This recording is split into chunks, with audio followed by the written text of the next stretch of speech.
എൻ്റെ പേര് mini, husband Nelson. ഞങ്ങൾ തൃശ്ശൂർ നല്ലങ്കര സെൻറ്റ് സെബാസ്റ്റ്യൻസ് ഇടവകയിൽ നിന്ന് വരുന്നു. ആർക്കിടെക്റ്റായ എൻ്റെ മകൾ അനുവിന് കിട്ടിയ അനുഗ്രഹങ്ങൾക്ക് സാക്ഷ്യം പറയാനാണ് വന്നിരിക്കുന്നത്. ഓസ്ട്രേലിയയിൽ 2 വർഷത്തെ MArch കോഴ്സ് കഴിഞ്ഞ അനു 2025 ജൂലൈയിൽ പാസ് ഔട്ട് ആയെങ്കിലും ഇതുവരെ ജോലി ലഭിച്ചിരുന്നില്ല. ജോലി ലഭിക്കുന്നതിന് വേണ്ടി റെക്കോർഡഡ് ജപമാല 33 എണ്ണം കൂടാമെന്നും തീരുമാനിച്ചു.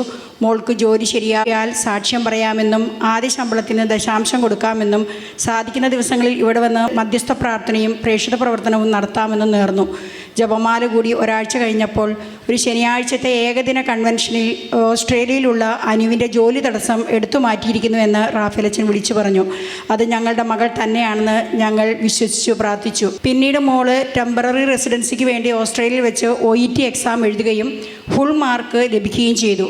ടെമ്പററി റെസിഡൻസിക്ക് ഇട്ടപ്പോൾ എമിഗ്രേഷൻ ഓഫീസിൽ നിന്ന് പെർമനൻറ്റ് റെസിഡൻസിക്കുള്ള ആപ്ലിക്കേഷൻ കൊടുത്തുകൊള്ളുവാനുള്ള മെസ്സേജ് തന്നു. ഇപ്പോൾ PR പ്രോസസ്സിങ്ങിലാണ്. ജോലി കിട്ടിയിട്ടും 8 വർഷമായിട്ടും പലർക്കും PR കിട്ടാത്ത സാഹചര്യത്തിൽ മോൾക്ക് പാർട്ട് ടൈം ജോലിയിലായിരിക്കുമ്പോൾ തന്നെ PR പ്രോസസ്സിംഗ് നടക്കുന്നത് വലിയൊരു അനുഗ്രഹമാണെന്ന് വിശ്വസിക്കുന്നു. പെന്തക്കോസ്താ ദിനത്തോടനുബന്ധിച്ച് നടന്ന നൈറ്റ് വിജിലിൽ ഞാനും പങ്കെടുത്തിരുന്നു. അന്ന് അച്ഛൻ സ്തുതിപ്പിനിടയിൽ വിളിച്ചു പറഞ്ഞു, ഓസ്ട്രേലിയയിലുള്ള ഒരാളെ കർത്താവ് അനുഗ്രഹിക്കുന്നു എന്ന്. പിന്നീട് അത്ഭുത ജപമാലയ്ക്ക് ശേഷമുള്ള സ്തുതിപ്പിനിടയിലും വീണ്ടും അച്ഛൻ ഓസ്ട്രേലിയയിലുള്ള ഒരാളെ അനുഗ്രഹിക്കുന്നു എന്ന് വിളിച്ചു പറഞ്ഞു. ഒപ്പം തന്നെ അച്ഛൻ പറഞ്ഞു, എന്താണോ ഈ ഓസ്ട്രേലിയയിലുള്ള ആളെ വീണ്ടും വീണ്ടും അനുഗ്രഹിക്കുന്നതായിട്ട് കാണിക്കുന്നു. ആരെങ്കിലും സാക്ഷ്യം പറയാത്തതുണ്ടെങ്കിൽ എത്രയും വേഗം സാക്ഷ്യം പറയണം, അല്ലെങ്കിൽ കിട്ടിയ അനുഗ്രഹം നഷ്ടപ്പെടുന്നതായി പലരും പറയുന്നുണ്ടെന്നും പറഞ്ഞു. ജോലിക്ക് വേണ്ടി മകള് പല കമ്പനികളിലും റെസ്യൂം അയച്ചു കൊടുത്തെങ്കിലും ഒരു കമ്പനിയിൽ നിന്ന് പോലും ഫേവറബിളായൊരു റിപ്ലൈ ലഭിച്ചില്ല.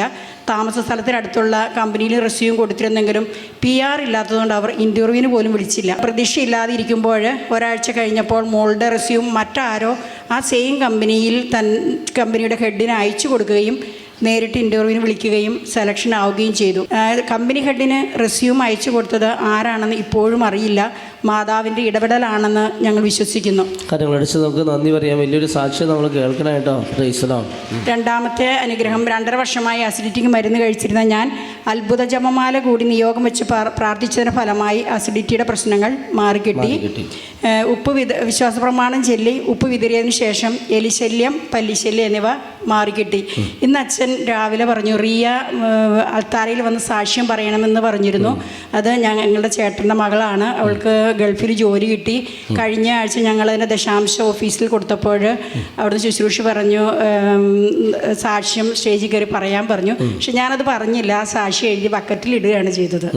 ഇന്ന് അച്ഛനത് ഓർമ്മിപ്പിച്ചു പറയുകയും ചെയ്തു. കഴിഞ്ഞു. കരങ്ങളടിച്ച് നമുക്ക് നന്ദി പറയാം. Praise the Lord.